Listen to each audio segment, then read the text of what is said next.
Okay, I think we can start. So I'd like to begin by welcoming everyone here to this weekend compassion retreat based on the 4 Immeasurables.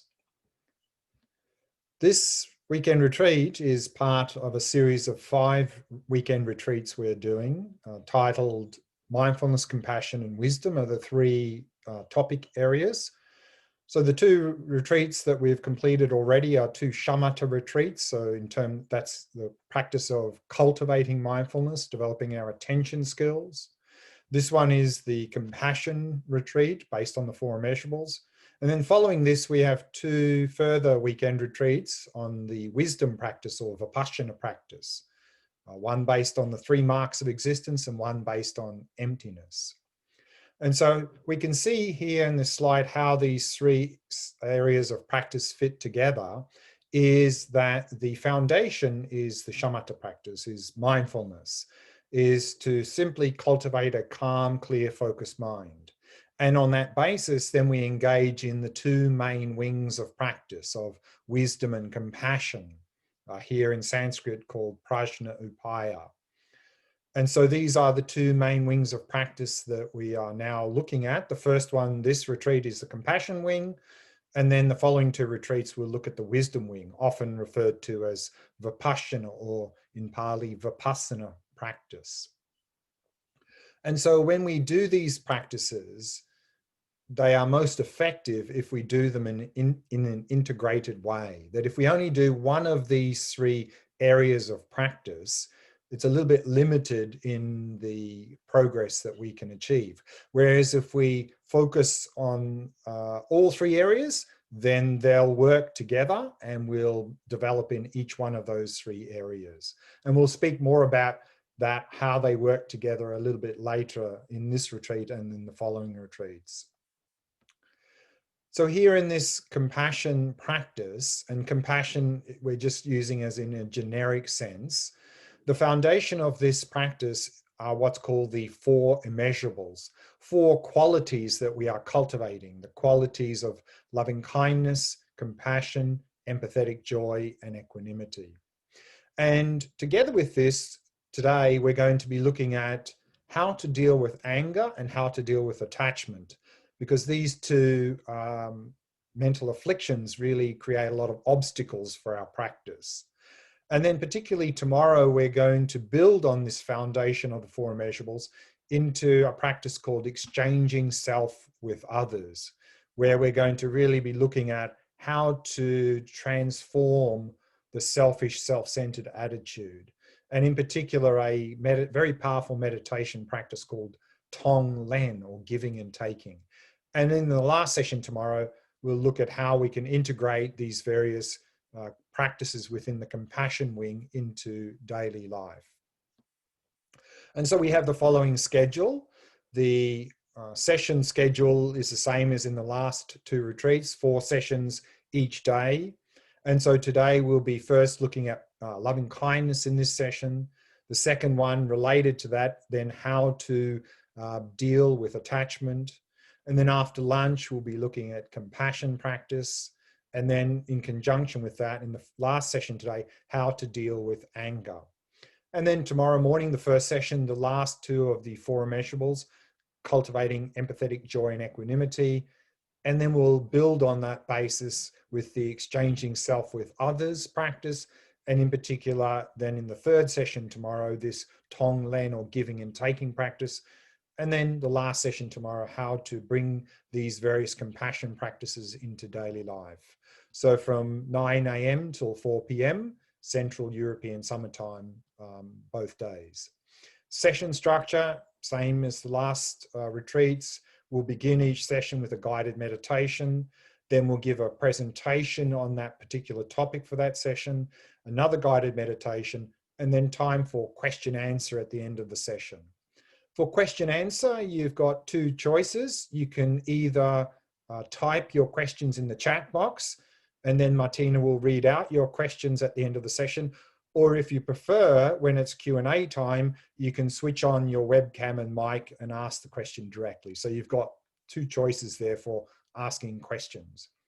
The recommended reading for this retreat is the Four Immeasurables book from Alan Wallace, a very good book on these four immeasurables practices.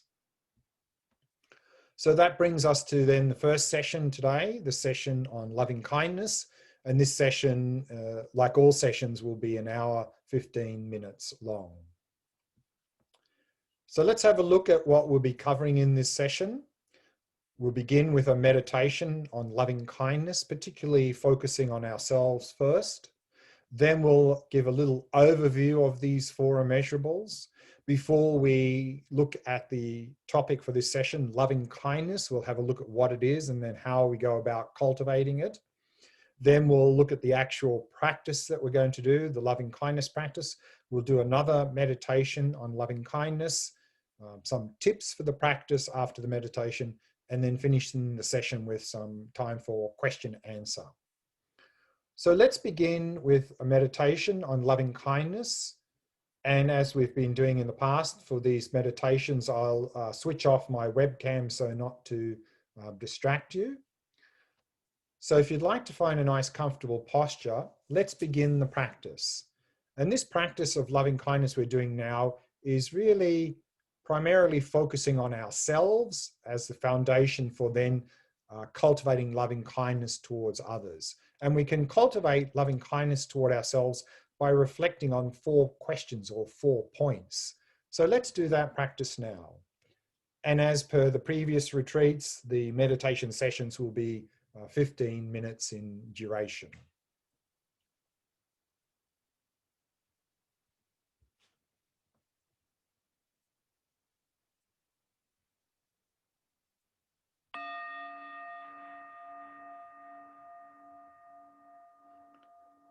As an act of loving kindness for yourself, allow your awareness to descend into the body and simply become aware of sensations throughout the body.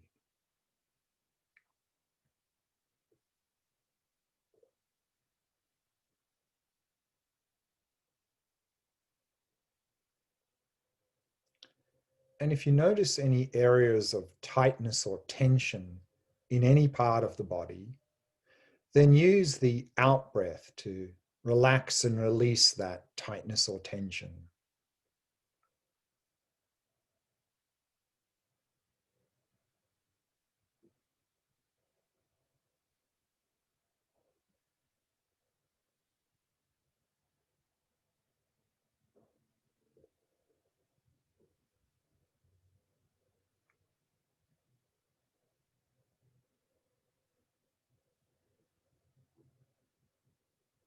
And bringing your awareness to the area of your face and softening and relaxing all the muscles in the face.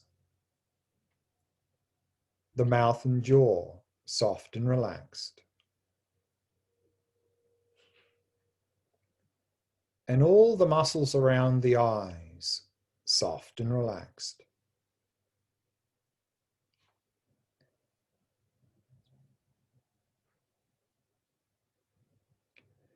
In this way, allowing the entire body to become completely relaxed, completely at ease.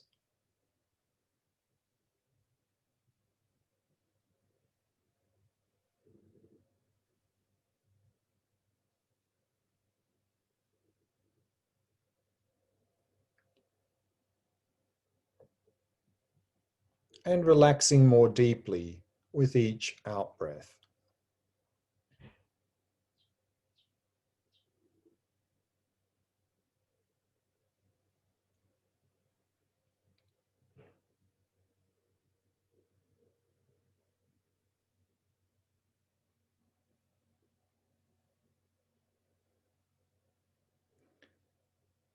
And with each out-breath, letting go of any thoughts that may have arisen, happily releasing them.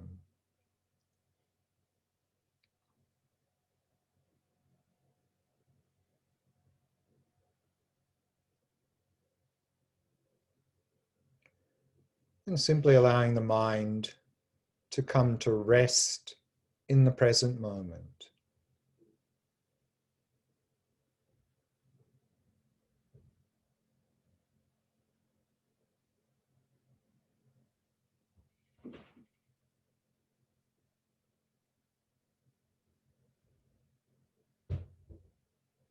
resting in stillness.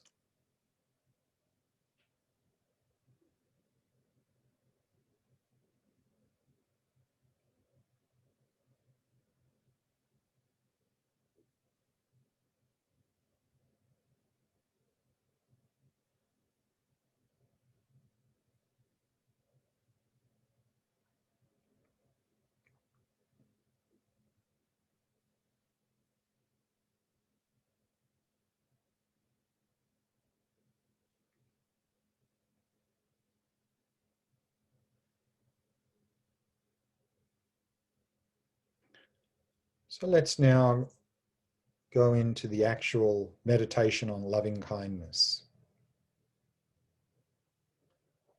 Now, no matter how much mental afflictions are in our mind, that is, no matter how much mental afflictions such as anger and attachment, craving, jealousy, fear, anxiety, and so forth are in our mind, these mental afflictions are not part of the nature of our mind. They're merely like dirt covering the surface of our mind. And beneath these mental afflictions is the natural purity of our mind. So imagine this inner purity of your mind in the form of a small, white, radiant sphere of light in the center of your chest at the level of your heart.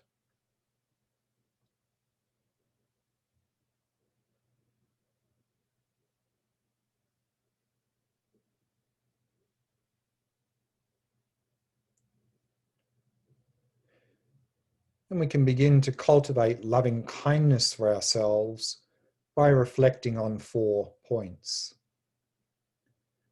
And the first point is, what are your deepest aspirations in this life? What is your heart's desire?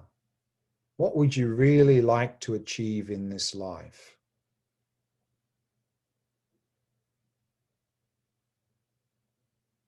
So try to picture your deepest aspirations very clearly.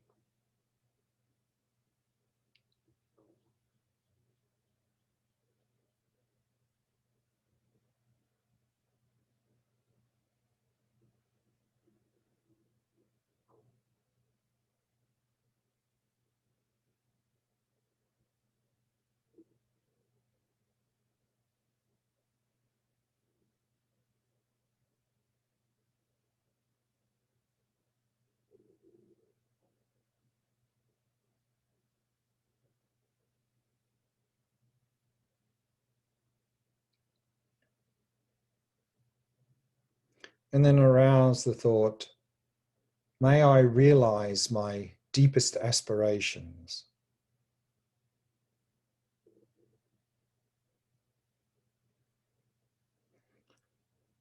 And then with each out-breath, imagine rays of light radiating out from the sphere of light at your heart, filling and saturating your entire body and mind. Imagining that your deepest aspirations are being fulfilled right here and now.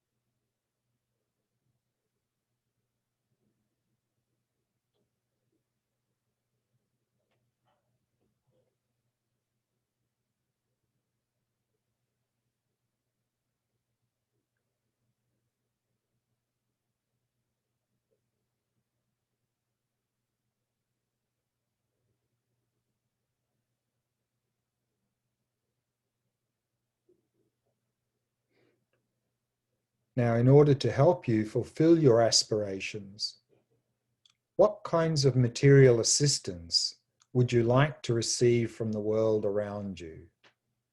And what kinds of friendship and guidance would you like to receive from the people around you?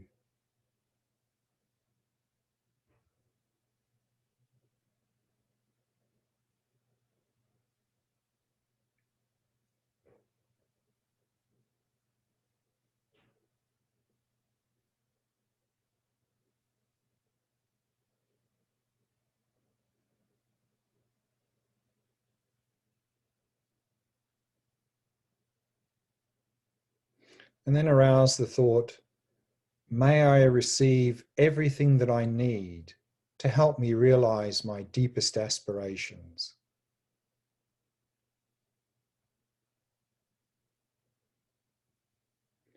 And then with each in-breath, imagine reality rising up in the form of white light, streaming in from all directions, providing you with everything you need.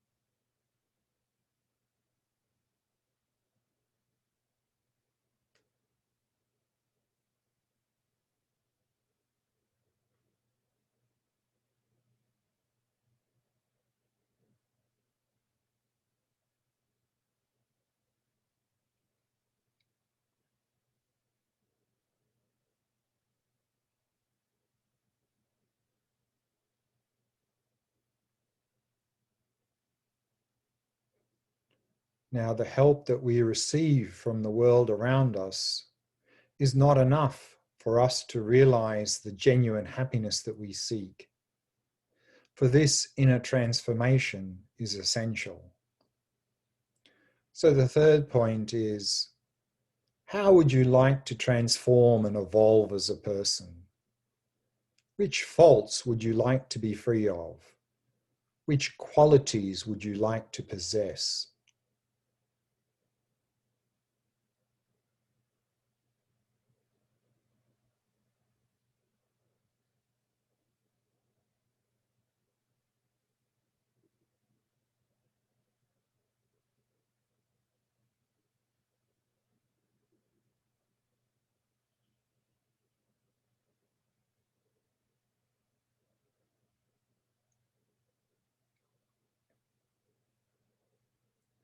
And then arouse the aspiration, may I cultivate the true causes of my own fulfillment.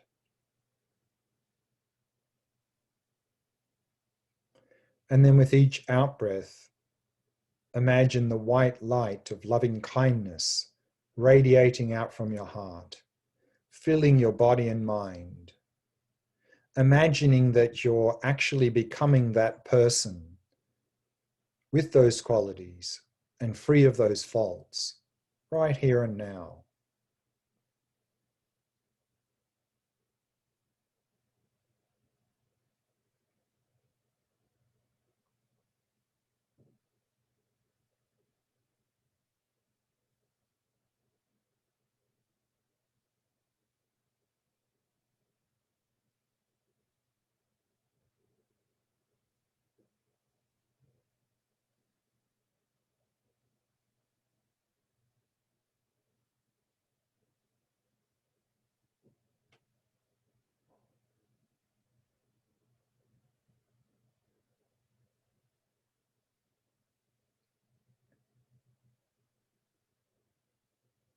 And then finally, for the sake of your own fulfillment and to help make your life as meaningful as possible, what would you truly love to offer to the world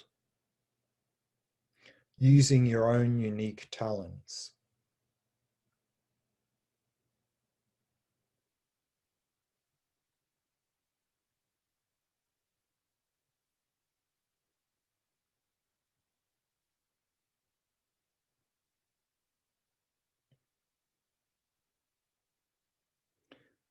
And then with each outbreath, imagine the white light of loving kindness radiating out in all directions from your heart, actualizing this offering to the entire world right here and now.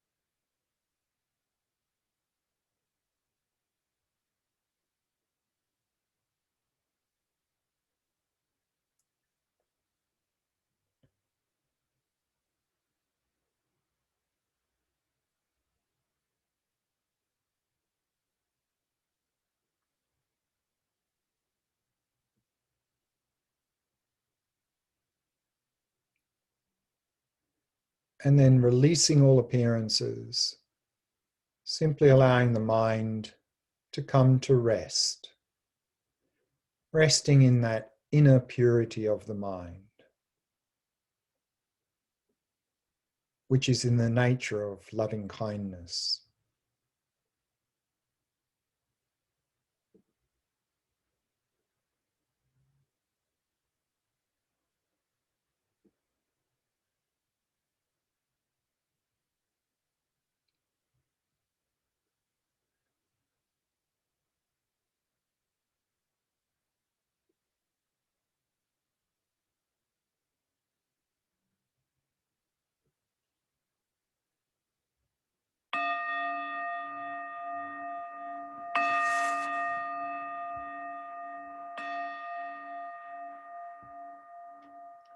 And so we can bring the meditation to a close.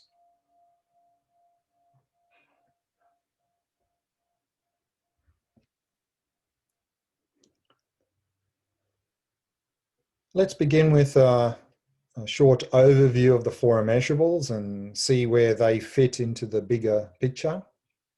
So as we saw in the earlier slide, we can talk about two main wings of practice, of wisdom and compassion. The wisdom wing is often called the Vipassana practice.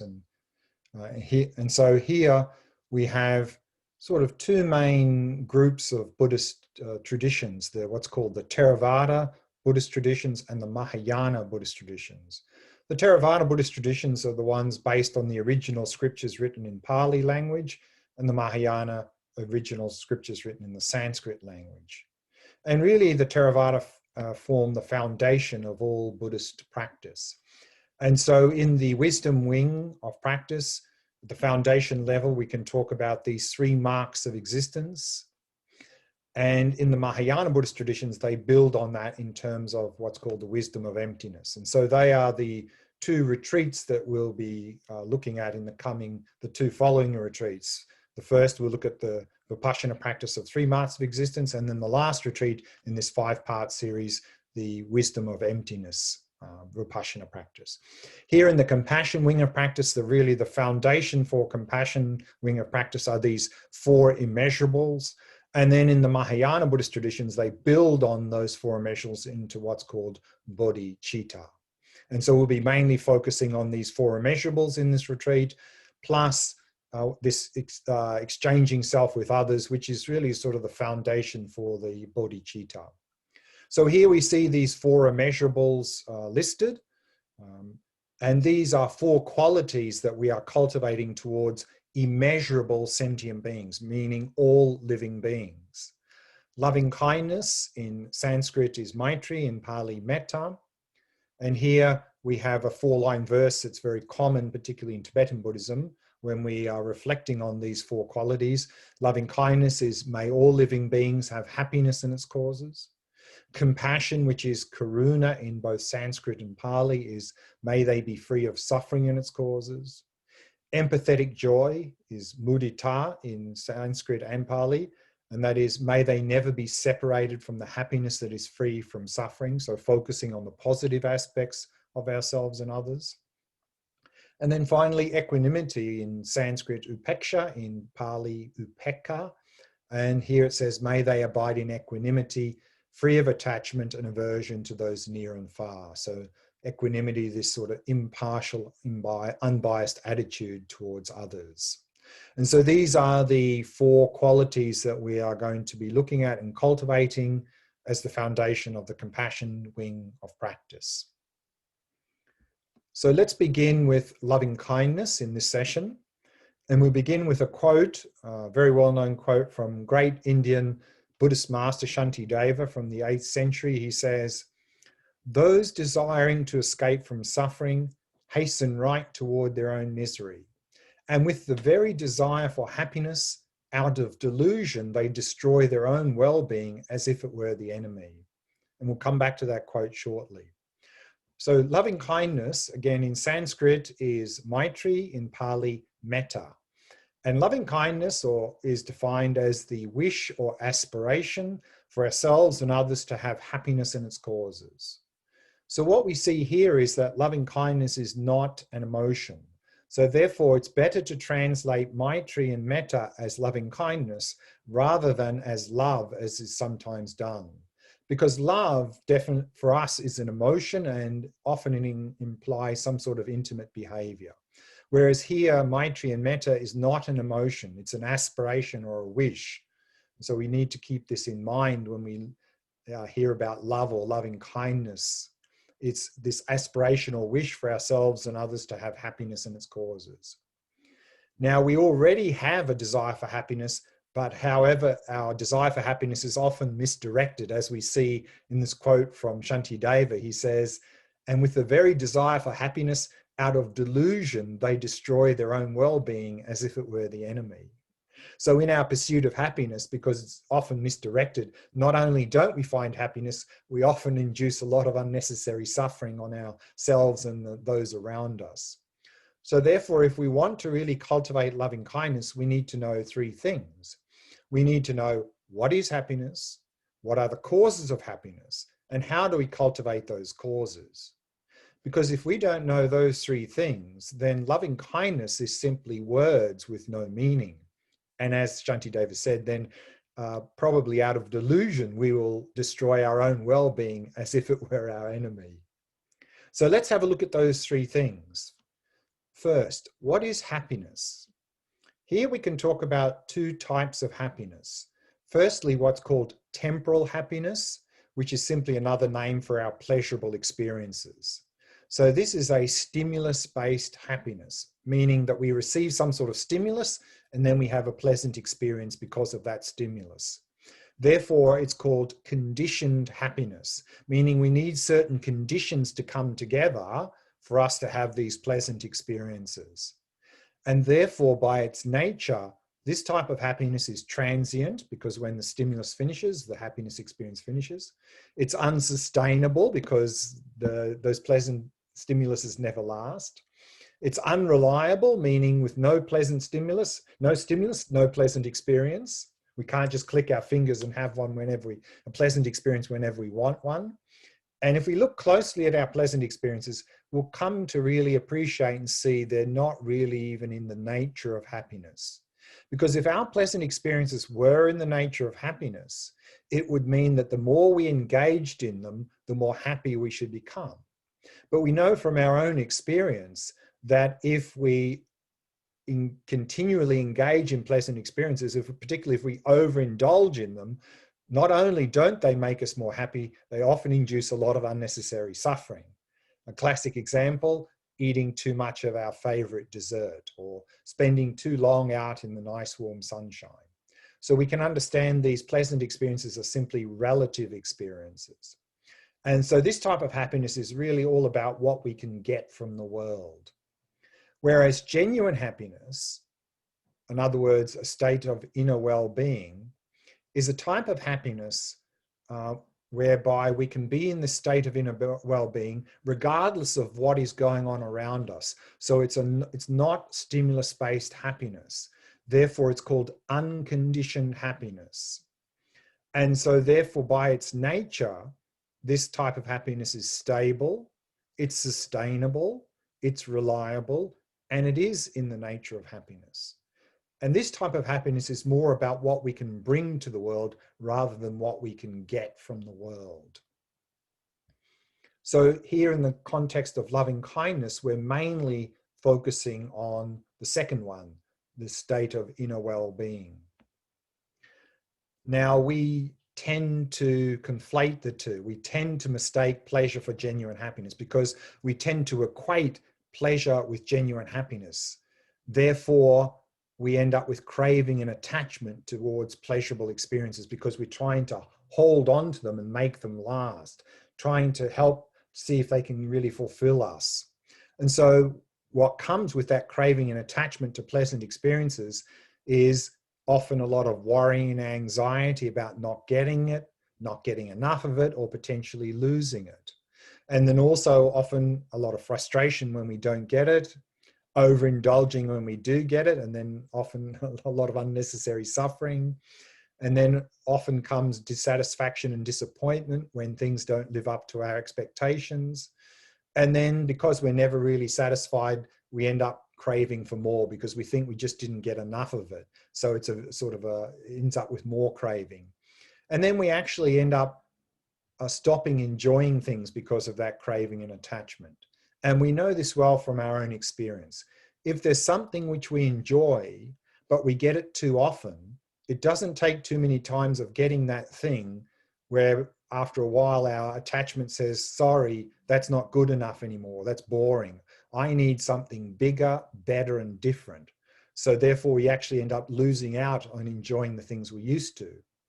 Whereas if we don't mistake pleasure for genuine happiness, then we can strive for that state of inner well-being. And at the same time, we will enjoy our pleasurable experiences more fully because we'll let go of the craving and attachment because we'll realize they're never going to give us any lasting, genuine happiness. And so then we'll simply be able to enjoy them when they arise. Here, though, we need to remember it's not a choice. It's not like we look for pleasure or we strive for genuine happiness.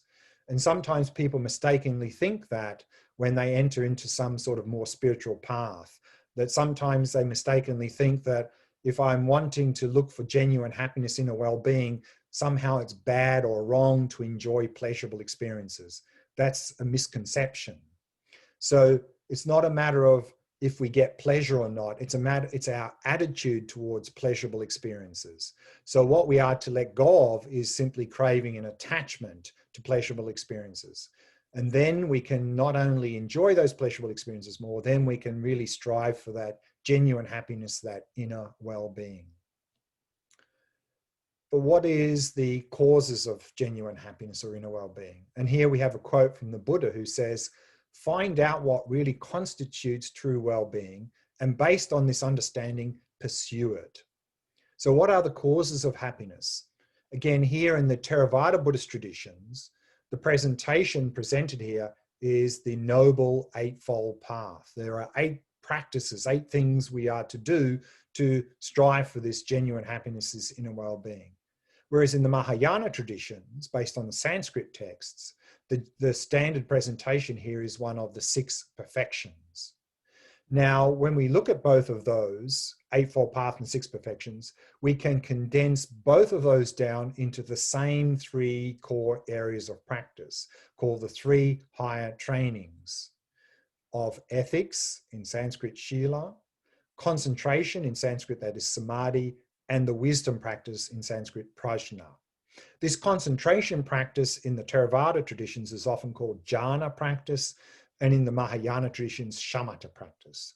But they're both concentration practice, developing single-pointed concentration. And then the wisdom practice is often referred to as vipassana in Theravada, is the Pali term, and in the Sanskrit, vipassana practice or insight practice.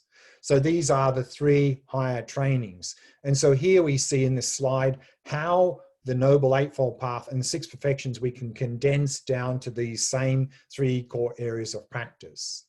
In the Noble Eightfold Path, we have what's called right speech, right action, and right livelihood is all subsumed as ethics. Right effort, right mindfulness, and right concentration comes within concentration. And then what is called right view and right thought is wisdom. And in the Mahayana, in the 6 perfections, generosity, ethics, and patience can all be subsumed as ethics. Then we have concentration, the 5th, and wisdom, the 6th. The 4th is joyous effort, and that's something we need to apply to all 3 areas of practice. So what we can see here is that regardless of the Buddhist tradition we're following, we can talk about the same 3 core areas of practice, these 3 higher trainings, as the causes for genuine happiness and inner well-being. So how to cultivate the causes? For ethics, to simply avoid harmful behavior. Concentration or samadhi practice, how to practice that of the shamatha practice, we looked at that in quite some detail in the last 2 retreats, how to engage in that practice. And then the wisdom of vipassana practice is the topic for the next 2 retreats, how to cultivate that wisdom. So therefore, if we know what is happiness, what are the causes of happiness, and how to cultivate those causes, then loving kindness towards ourselves and others really can have some meaning. And that can really inspire us to actually strive for genuine happiness and inspire us to help others to strive for genuine happiness as well. So then really the loving kindness practice really can be very powerful practice on that basis.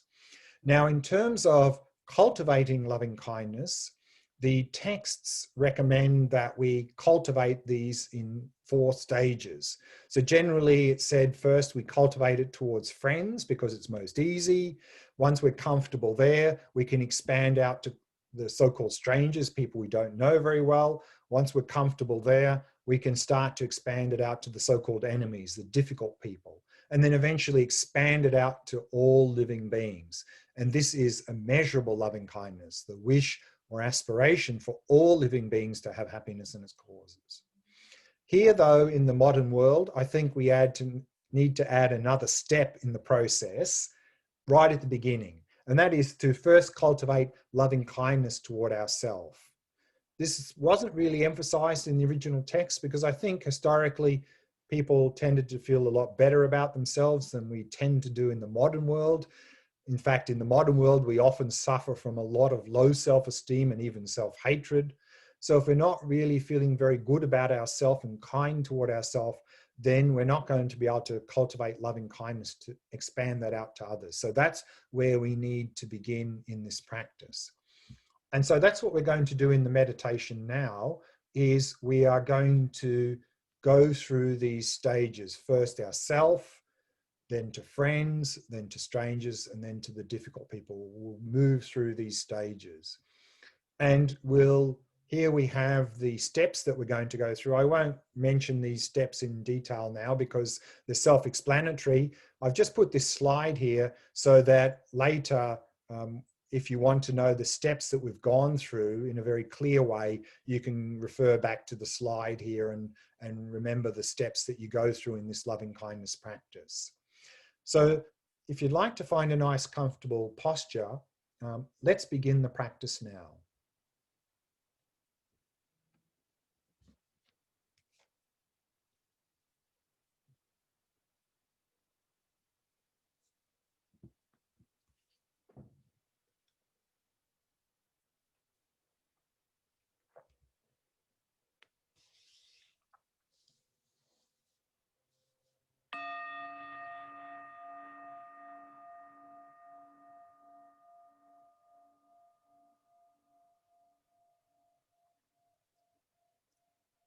As always, we begin by preparing the body.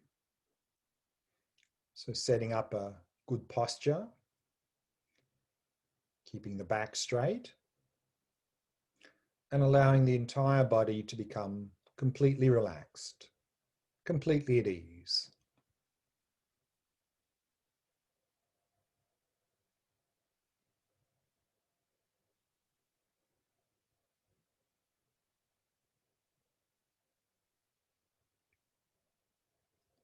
And using the out breath to relax and release any tightness or tension in any part of the body.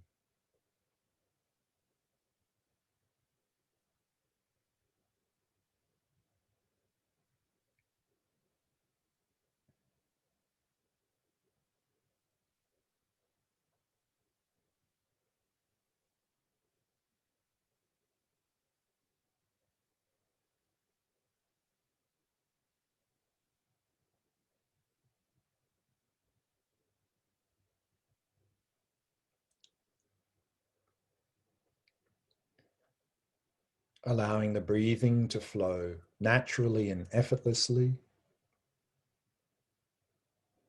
Not trying to control or regulate the breath in any way.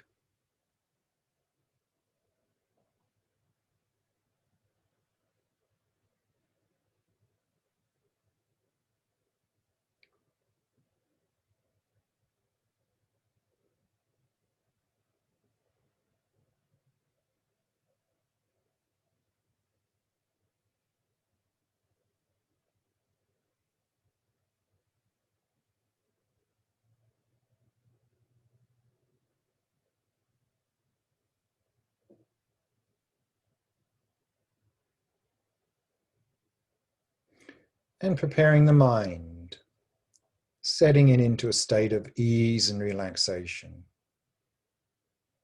Simply allowing the mind to come to rest in the stillness of the present moment. Not doing anything at all, simply being present.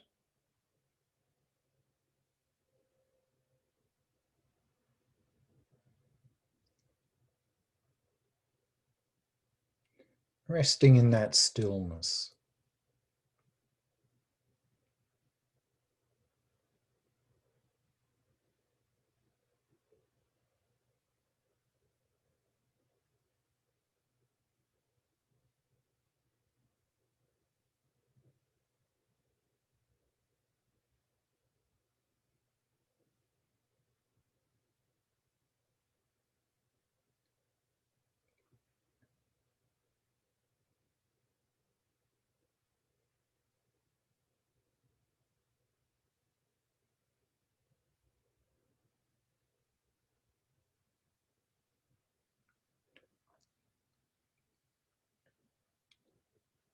And we can begin the loving kindness practice as we did in the earlier meditation by imagining the inner purity of our mind, a level of our mind that is untouched by any of the mental afflictions.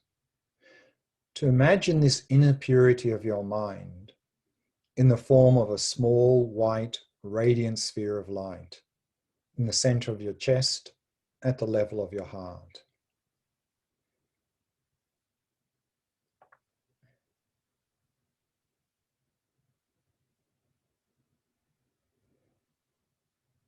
And then arouse the thought, may I have happiness in its causes. May I be truly well and happy.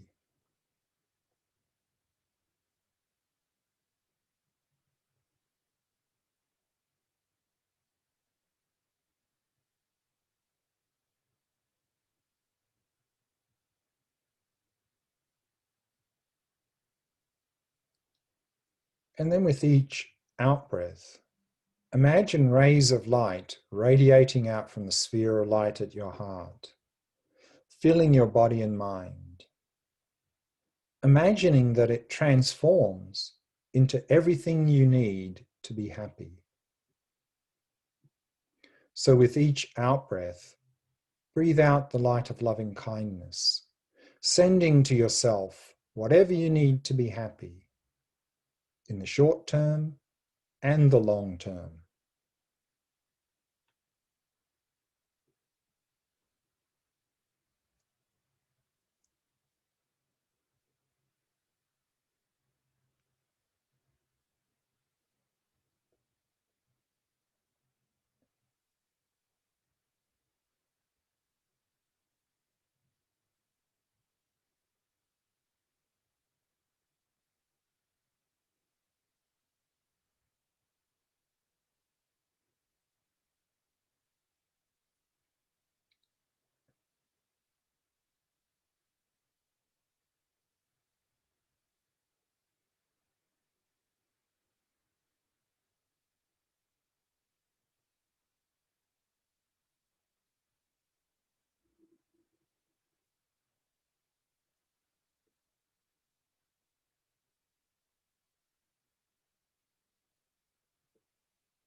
And then imagine you've now found that state of genuine happiness and simply rest in that inner purity of mind, which is in the nature of genuine happiness.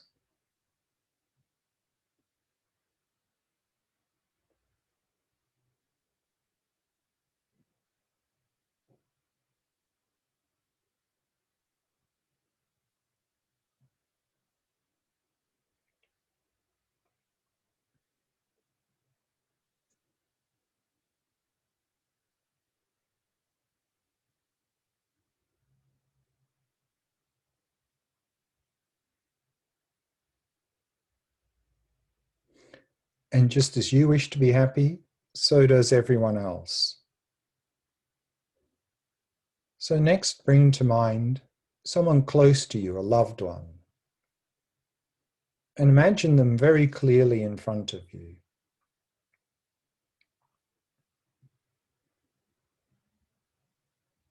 And arouse the thought, may you have happiness in its causes. May you be truly well and happy.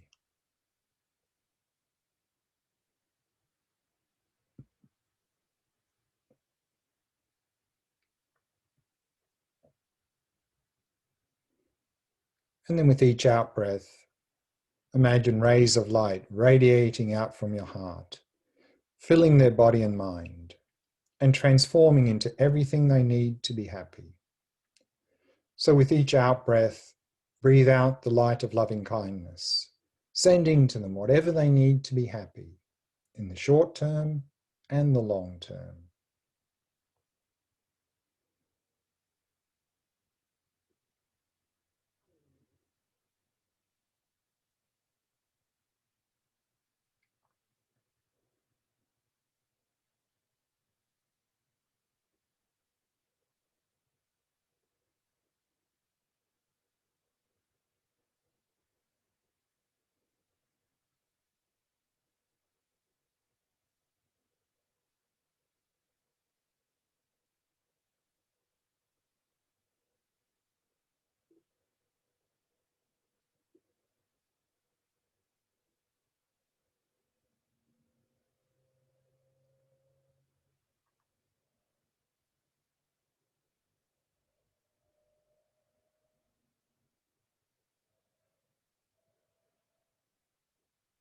And then imagine they've now found that state of inner well-being, of genuine happiness. And take joy in this.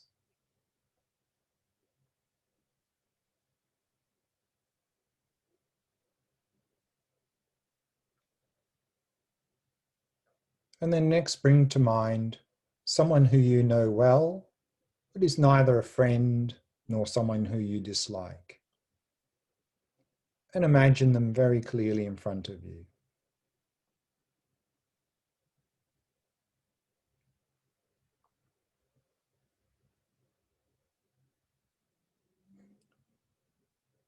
And arouse the thought, how wonderful it would be if they had happiness in its causes.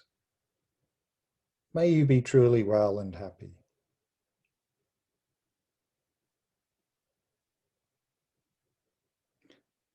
And then with each out breath, breathe out the light of loving kindness, sending to them whatever they need to be happy in the short term and the long term.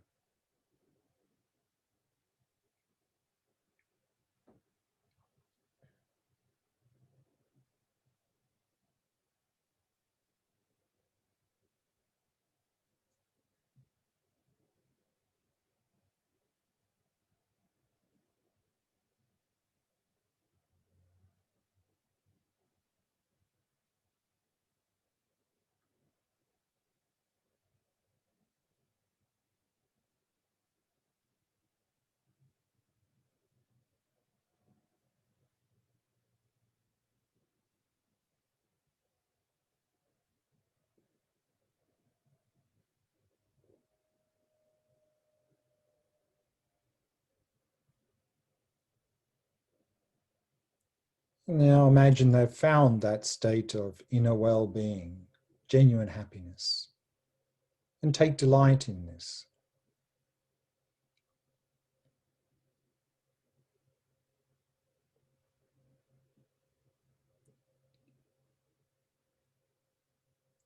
And then next bring to mind a difficult person, someone who you dislike.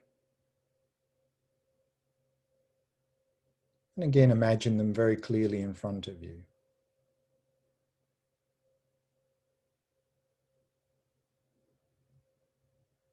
They are just like yourself in wanting to be happy. So arouse the thought, how wonderful it would be if they had happiness in its causes. May you be truly well and happy.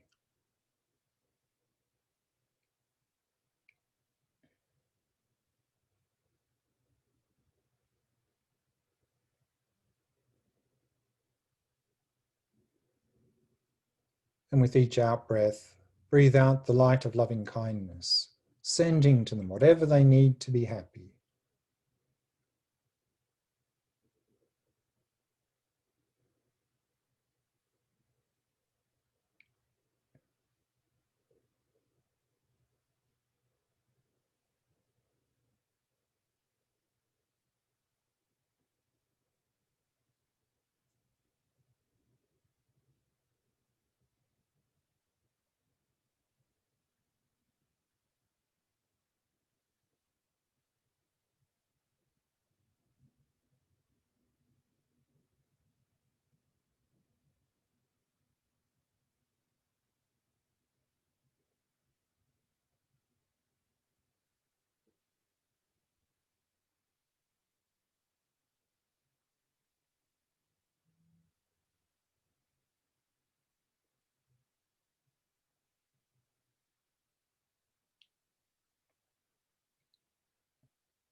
And then imagine they've found the genuine happiness that they seek.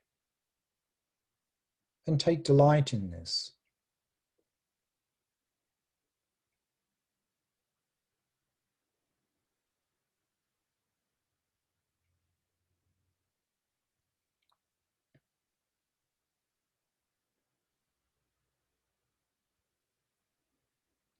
And then simply release all appearances and allow the mind to come to rest. Rest in that inner purity of mind, which is in the nature of loving kindness.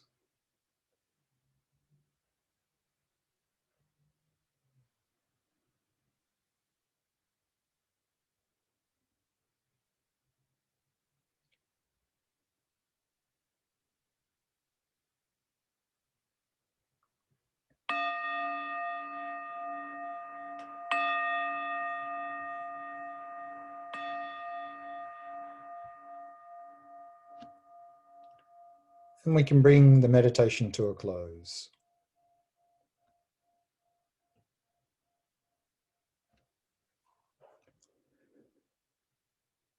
Just some tips for this practice before we have time for question answer. We looked at the stages of practice. And here I think it's, particularly in our modern world, it's very important for many of us to start this practice with ourselves. Because unfortunately, it's very common in our modern world that we don't feel good about ourselves. We often suffer from low self-esteem and even self-hatred. So therefore, we really need to begin to cultivate loving kindness for ourselves before we can really expand that out to others. And when we focus on others, we, in this meditation, we'll do another loving kindness meditation in the next session. We went through those steps from self, friend, stranger, enemy.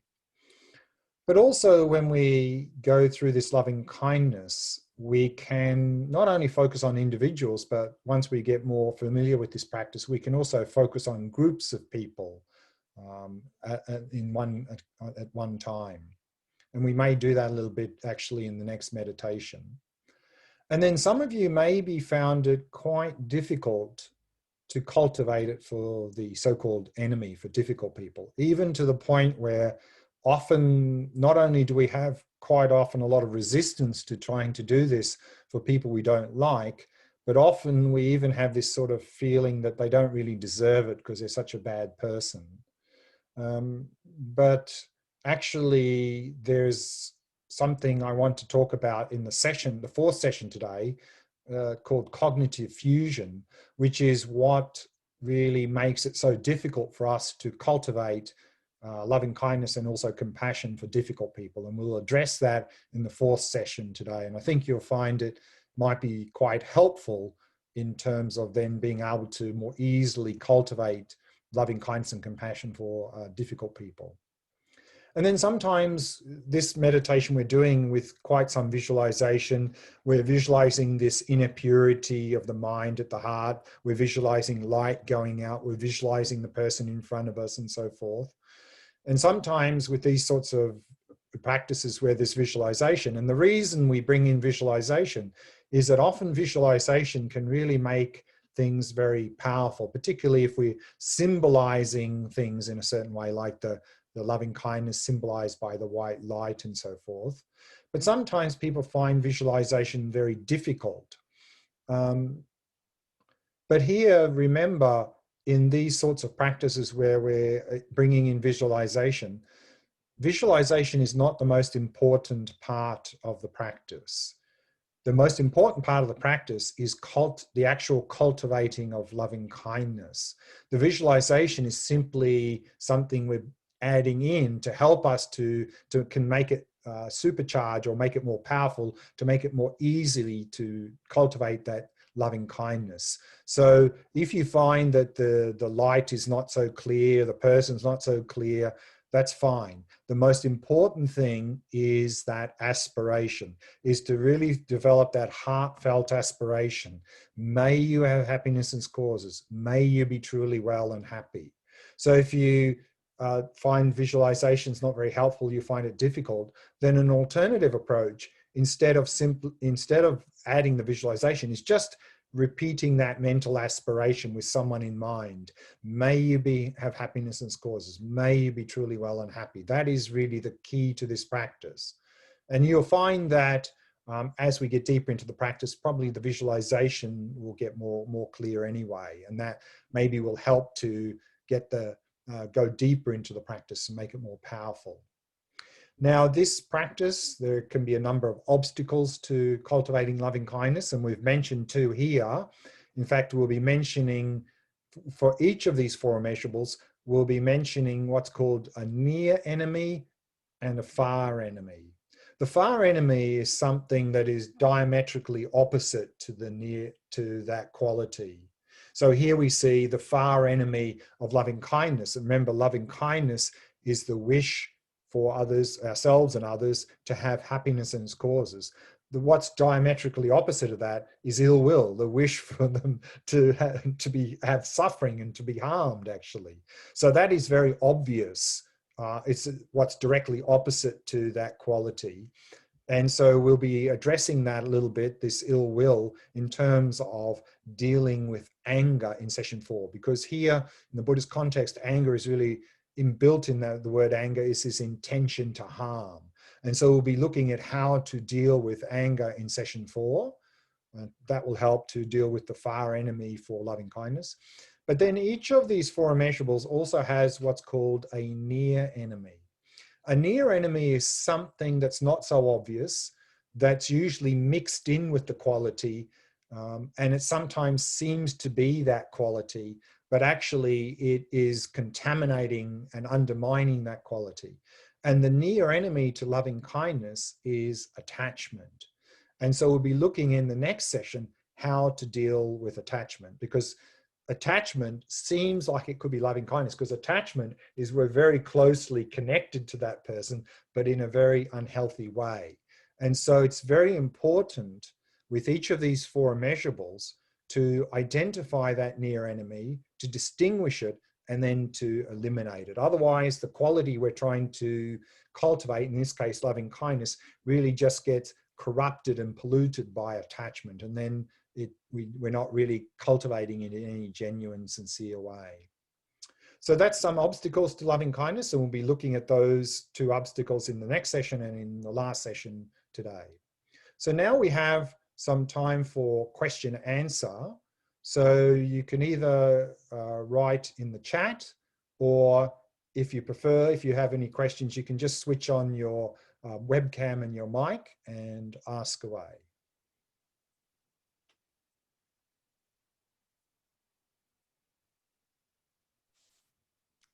Hi, Glenn. Hi, Pamela. Pamela. How you doing? Hi. Hi. Fine, thank you. Thanks for that. Good.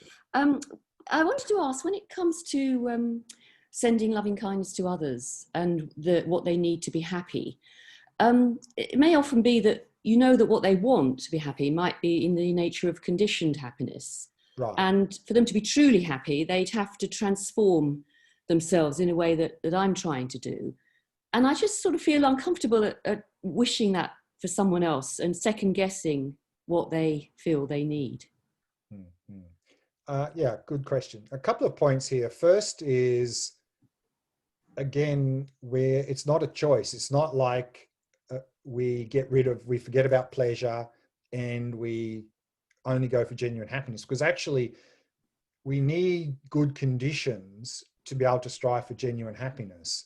So there's nothing wrong with sending people some temporary happiness, you know, as a basis. But of course, as we understand ourselves, that it's temporary. Yeah. So it's never going to really fulfill them and satisfy. So it's not like, don't include that in your loving kindness, you know.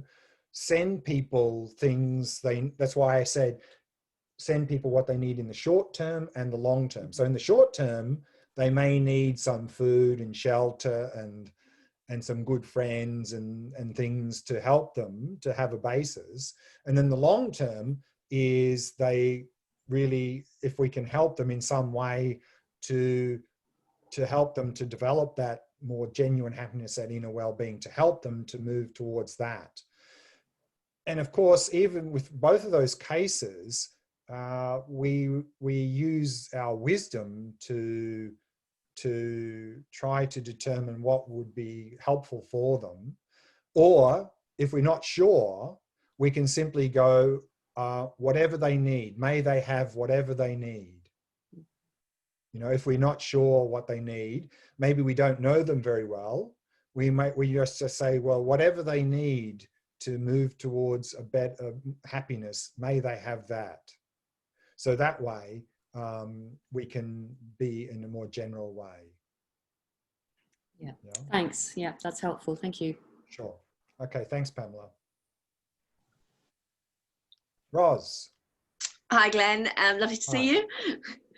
It's building on that, actually, because I picked a group of people for my Right. kind of enemies, and I picked politicians. So I thought, Saturday morning, try something easy. Yeah. And two things constantly come up when I do that. One is I'm very conditional about what I offer, so I get into this little whirling thing. And the other thing is just going back to what Pamela was saying about what you offer. If you assume, because a lot of that is around reputation, what if you're offering something that is clearly unwholesome? So what you feel that they need to be happy. So I was listening to your language. What is it that they feel they need to be happy? And so then I get into this analytical, but actually Well, I that's didn't not say you. what they feel. I think it said something like, send them whatever they need to be happy. Yes. So what they think they need to be happy is often not what will make Exactly. them happy. That's why I had that Shanti Deva quote. Okay. So even if you think that, okay, they believe this will help enhance their reputation, you're not going to send them that. No.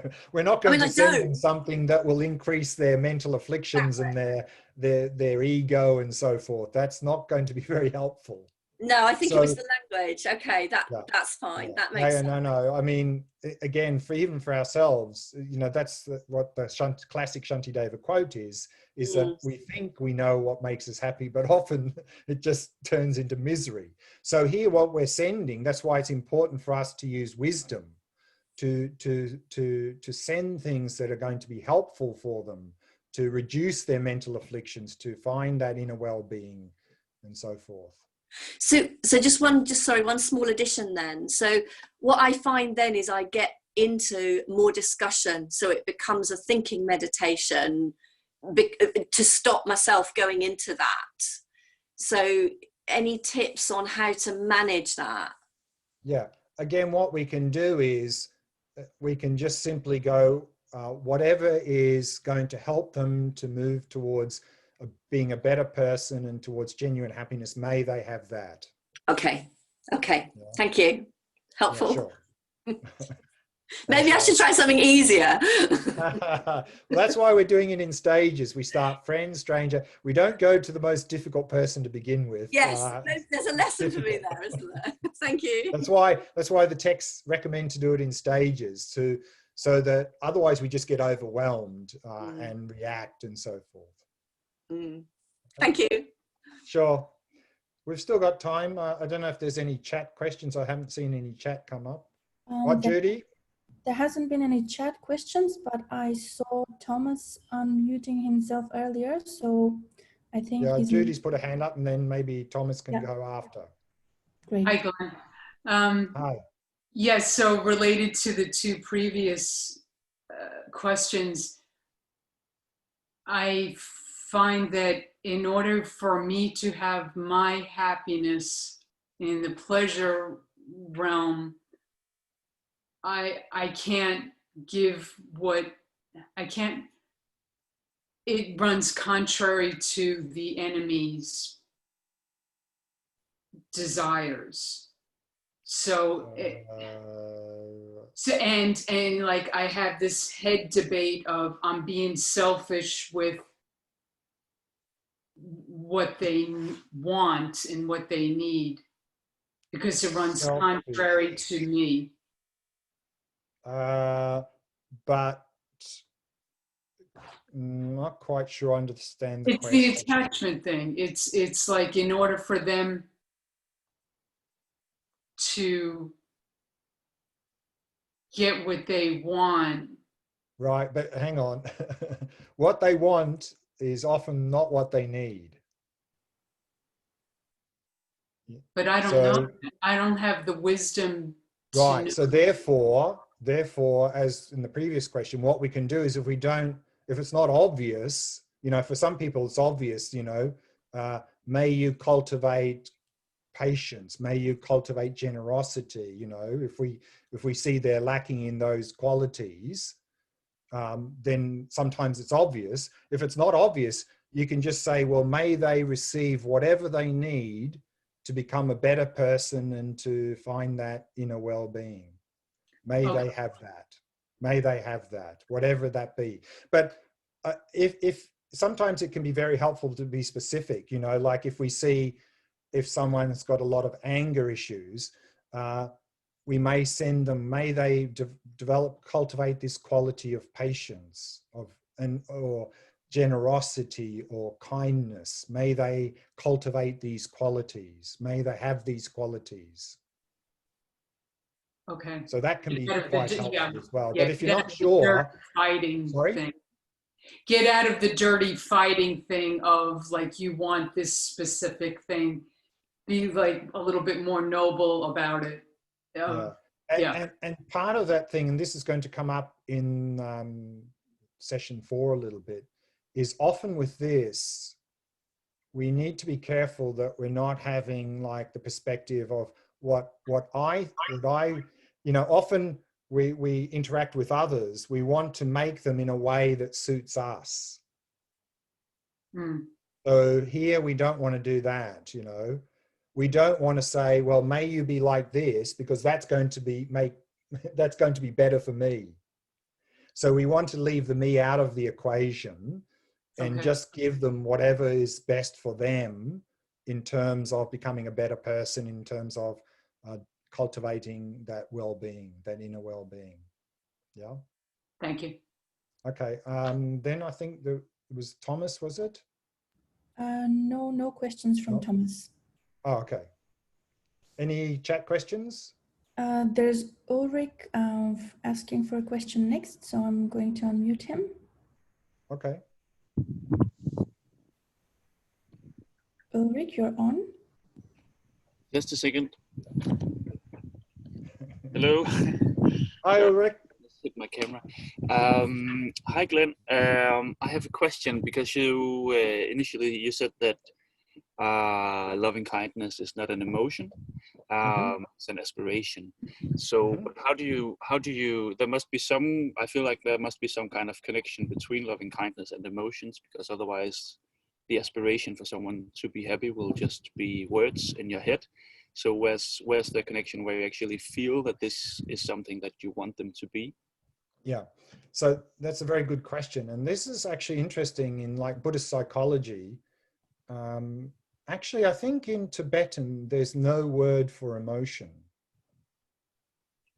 And because the key here with all of these things is what's the underlying intention rather than what is the surface emotional display.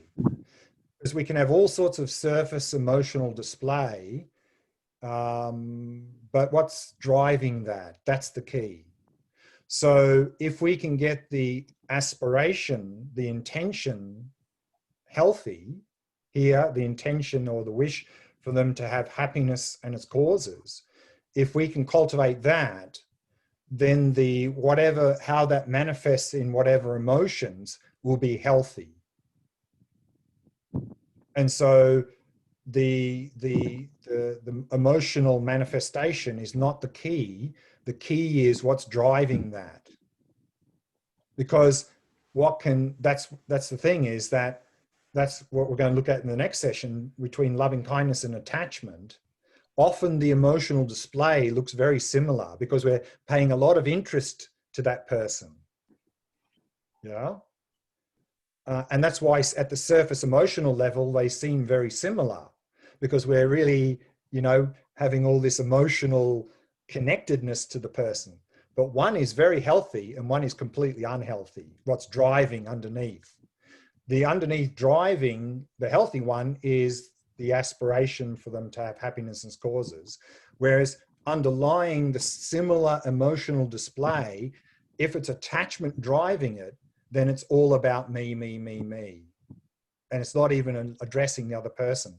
So what we find is in Buddhist psychology, not so much talk about the surface emotional displays, but what is underlying that, what is driving those emotional displays? Is it healthy or unhealthy? And so that's where we talk about things at the underneath level. That's why things like loving kindness and compassion is what's driving that display. And that's why also mental afflictions, which we're going to look at in the next session, is also, the Sanskrit word is klesha. And so sometimes people translate that as disturbing emotions, afflictive emotions. But actually that's misleading, because kleshas, again, are not, a lot of them are not really emotions. They're what's driving the emotions. It's the intention, the aspiration. Like anger is the intention to harm. Attachment is the intention to possess. And so those unhealthy aspirations are what's driving the surface emotions. So if we attend to the underlying mechanisms, the underlying aspirations, intentions, then the surface thing will take care of itself. Does that sort of make sense? Yeah, so can you say in a way that, in other words, that it's whether or not the conceptual thought is in accordance with reality, in accordance with that's another way of saying is what is driving our emotions? Is it in sync with reality or out of sync with reality? And when it's out of sync with reality, it's unhealthy. When it's in sync with reality, it'll be healthy. And that's a point we're going to touch on a little bit in the next session. Okay. I think we've run out of time there. So let's now finish this break, have a break now for 30 minutes. And so in the next session, we're going to be looking at dealing with attachment and touching on some of these points that we came up with now in the Q&A. So let's have a break for 30 minutes and we'll come back at 10:45 for the next session.